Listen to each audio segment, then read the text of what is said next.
सबको जय सुखी। फिर एक बार मैं आप सभी लोगों का हार्दिक स्वागत करता हूं प्रभु का जीवंत वचनों को सुनने के लिए।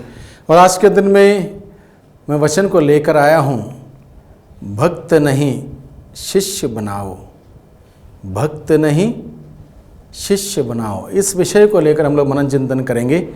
और इस विषय को लेकर मनन चिंतन करने के लिए बाइबल में से मैंने प्रसंग लिया है, मत्ती के द्वारा रचित सुसमाचार अध्याय 28 पद संख्या 18 और 19।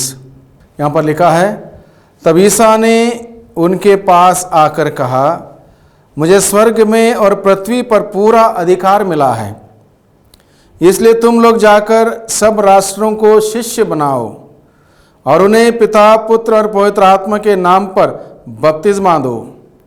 मैंने तुम्हें जो जो आदेश दिया है तुम लोग उनका पालन करना, उन्हें सिखलाओ और याद रखो, मैं संसार के अंत तक सदा तुम्हारे साथ हूँ। इस प्रसंग को लेकर भाइयों बहनों आज के दिन में हम लोग मनन चिंतन करें।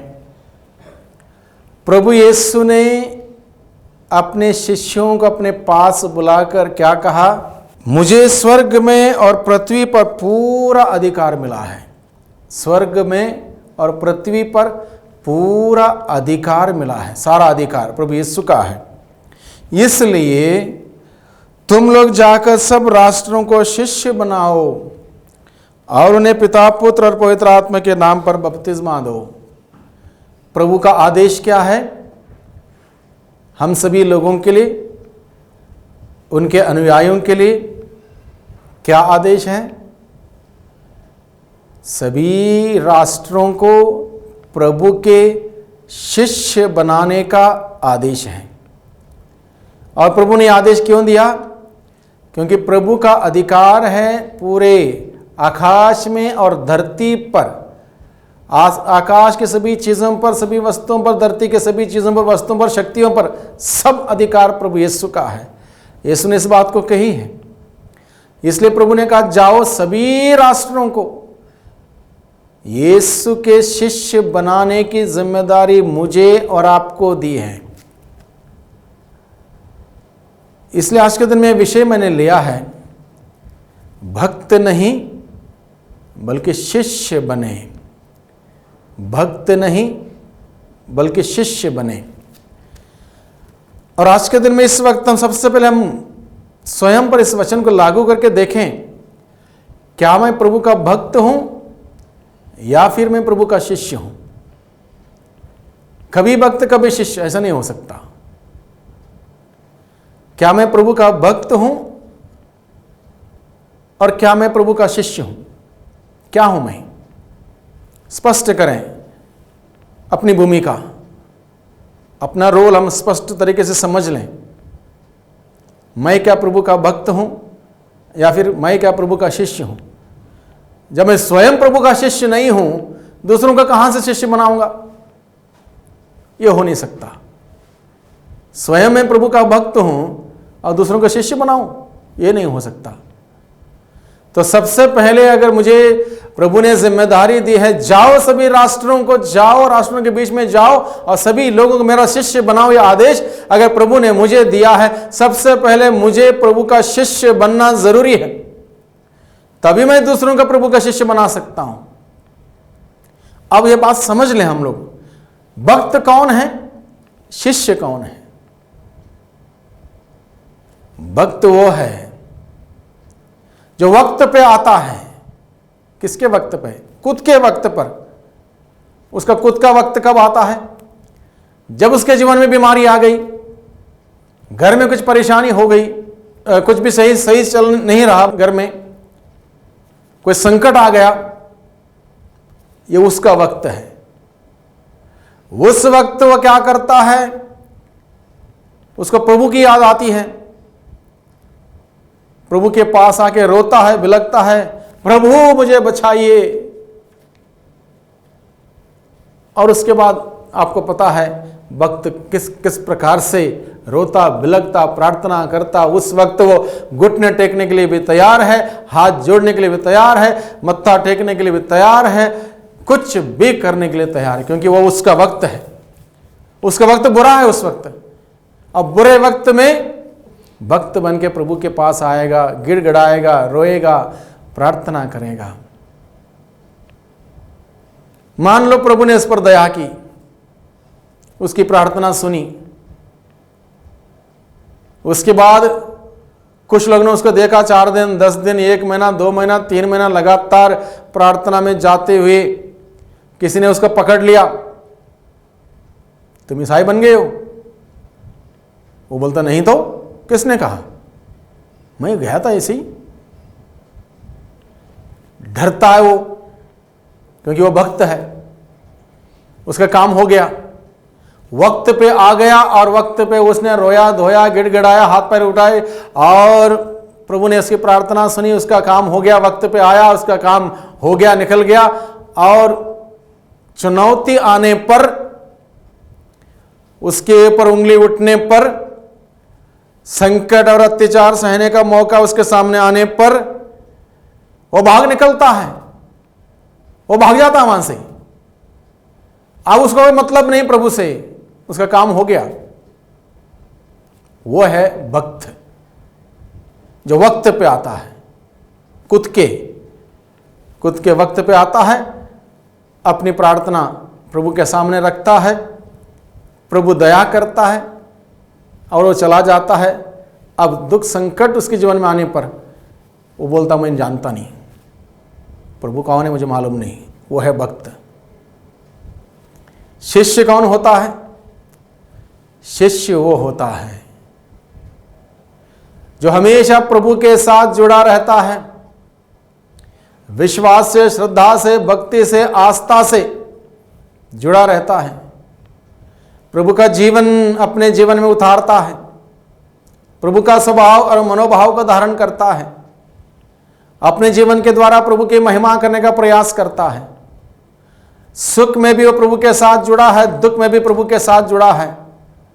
जिस प्रकार से स्रोत एक में लिखता है, वह व्यक्ति जो प्रभु का शिष्य है, जल स्रोत के किनारे लगाए हुए वृक्ष के भांति हर मौसम में, हर समय में प्रभु में आनंदित होता है। चाहे दुख हो, चाहे गरीबी हो, चाहे घर में तंगी हो या नौकरी ना हो, प्रभु में वो आनंद मनाता है। क्योंकि वो भक्त नहीं है, वो शिष्य है, उसने प्रभु के प्यार का अनुभव कर रखा है, प्रभु को आजमाया है, अपनाया है उसने। उसको मालूम है प्रभु कौन है, प्रभु क्या करता है, उसको मालूम है। इसलिए अब ये शिष्य संकट आने पर, चुनौती आने पर, दुख दर्द आने पर, मुसीबत उसके जीवन में आने पर, सवाल उसके ऊपर उठने पर, लोग उसके बदनाम करने पर, लोगों ने उसके ऊपर अत्याचार करने पर पीछे नहीं हटता, नहीं भाग जाता, मरने के लिए भी तैयार है अपने गुरु के साथ। वो है शिष्य जो अपने गुरु के साथ हमेशा रहेगा, वो है शिष्य। मरने के लिए भी पीछे नहीं हटता, ये है शिष्य। इस शिष्य में कोई दिखावा नहीं होगा, कोई ढोंग नहीं होगा, कोई बाहरी आडंबर नहीं होगा, दिखाने वाला आचरण नहीं होगा। वो सच्चाई से उस सत्य प्रभु के साथ जुड़ा हुआ होगा, पूरी ईमानदारी के साथ उस प्रभु के साथ जुड़ा हुआ होगा। वो है शिष्य। वो अपने प्रभु की महिमा के लिए निरंतर जिएगा, अपने प्रभु की महिमा के लिए कार्य करेगा, चाहे उसका हर दिन अपमानित क्यों ना होना पड़े, हर दिन संकट का सामना क्यों ना करना पड़े, हर दिन उसको अत्याचार क्यों ना सहना पड़े, वो अपने प्रभु पर निर्भर रहेगा, वो अपने प्रभु पर निर्भर रहेगा। इसलिए प्रभु चाहते हैं कि सभी राष्ट्र, सभी लोग प्रभु के शिष्य बने रहें। जो नहीं बने हैं, प्रभु ने उनके शिष्य बनाने के लिए हमें जिम्मेदारी दी है। इसलिए प्रभु कहते हैं जाओ, सभी राष्ट्रों में जाओ, मुझे स्वर्ग और पृथ्वी पर पूरा अधिकार मिला है। उन्हें पिता पुत्र पवित्र आत्मा के नाम में बपतिस्मा दो, उन्हें मेरा शिष्य बनाओ। खास ये बात हम सभी बड़े गहराई से समझ जाते, गहराई से जानते क्या जिम्मेदारी प्रभु ने मुझे दे रखी है, तो हम इस जिम्मेदारी को निभाने का प्रयास करते। बाहर मत जाइए इस जिम्मेदारी को निभाने के लिए, माहौल उतना उपयुक्त तो नहीं है। अपने ही घर में मान लो 8 लोग हैं, 6 लोग हैं या 5 लोग हैं, अपना घर को रिपेयर करें। पहले स्वयं उस प्रभु के सच्चे शिष्य बने। शिष्य क्या करता है? सुबह उठेगा, उस प्रभु को याद करेगा, प्रभु को धन्यवाद देगा, प्रभु की स्तुति आराधना करेगा, प्रभु की तारीफ करेगा, प्रभु की महिमा करेगा। प्रार्थना में प्रभु का बल प्राप्त करेगा। अपने जो भी कामकाज करता है प्रभु को सौंपेगा, प्रभु की सहायता मांगेगा।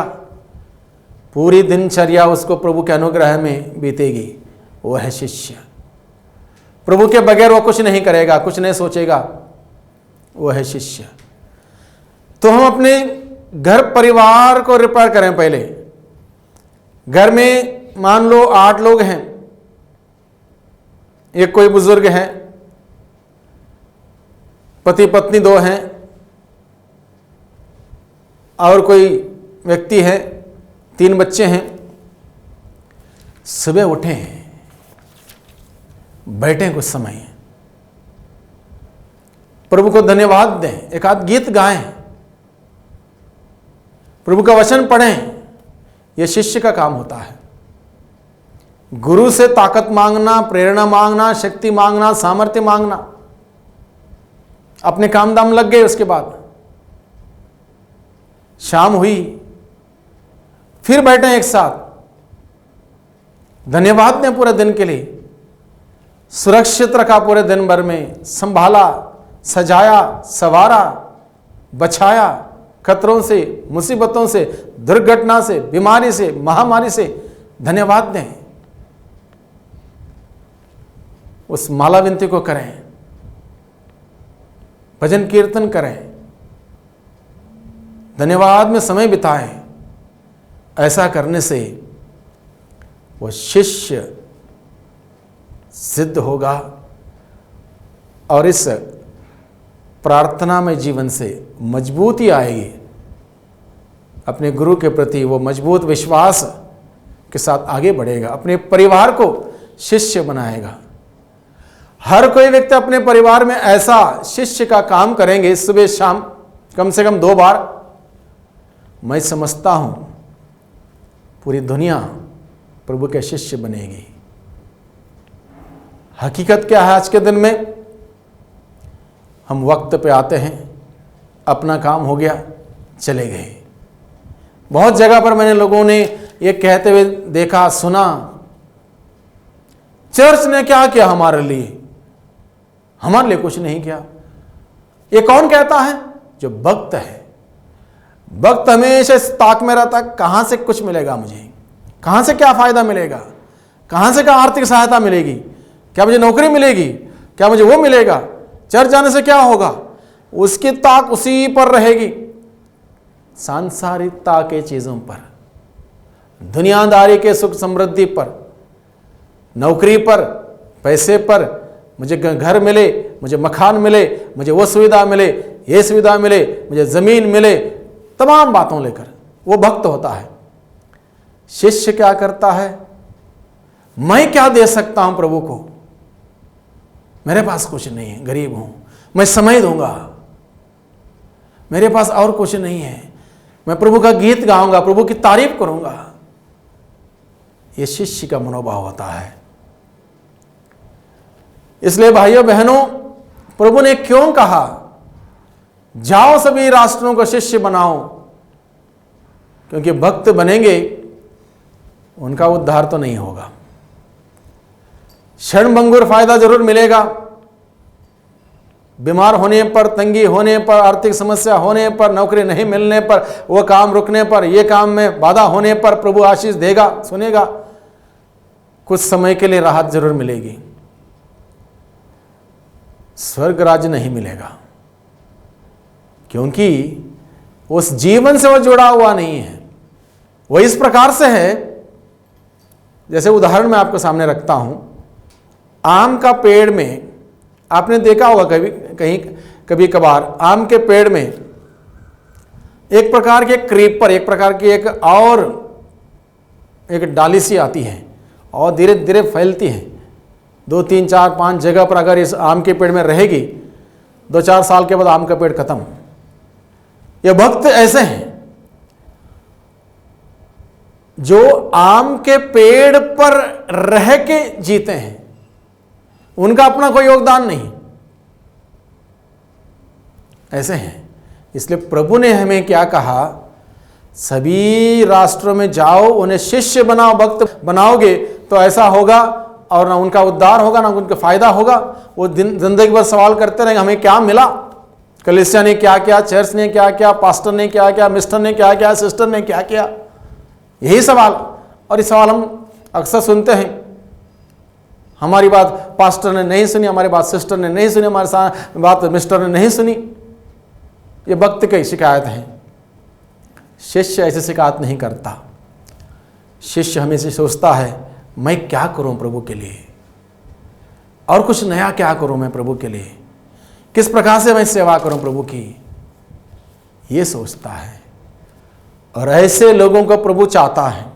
इसलिए प्रभु ने कहा जाओ सभी राष्ट्र में जाओ, उन्हें शिष्य बनाओ, पिता पुत्र पवित्र आत्मा के नाम से उन्हें बपतिस्मा दो। शिष्य बनाओ, उसके बाद बपतिस्मा दो।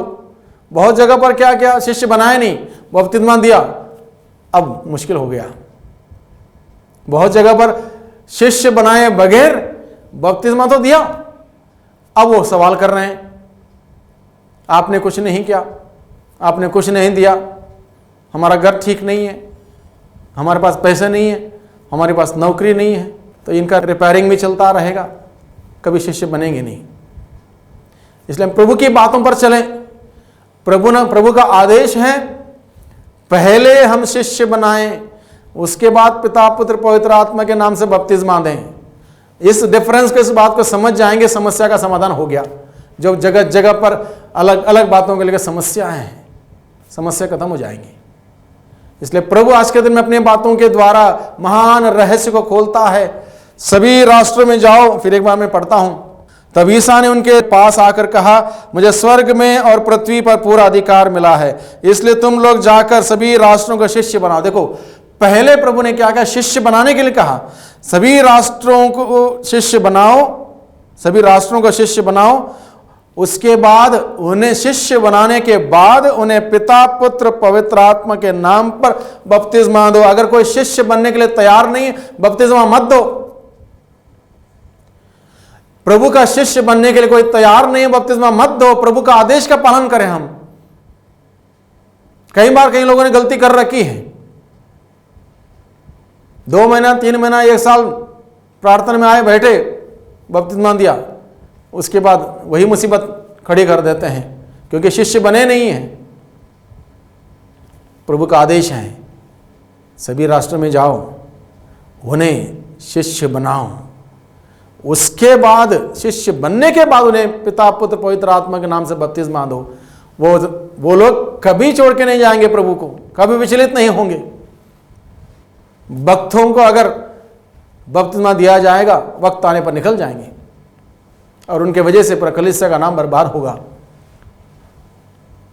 प्रभु हमें सिखाता आज के दिन में अपने लिए संदेश को ग्रहण करें, हम शिष्य बने, प्रभु के शिष्य बने, सच्चे शिष्य बने, जो प्रभु के लिए मरने तक तैयार है, किसी भी त्याग तपस्या करने के लिए तैयार है, किसी प्रकार का बलिदान चढ़ाने के लिए तैयार है। वो लोग चाहिए प्रभु के लिए। प्रभु का राज्य का प्रचार प्रसार तब होगा जब हम सभी प्रभु के सच्चे शिष्य होंगे। प्रभु से हम आज के दिन में प्रार्थना करें, प्रभु मुझे सच्चा शिष्य बनाइए।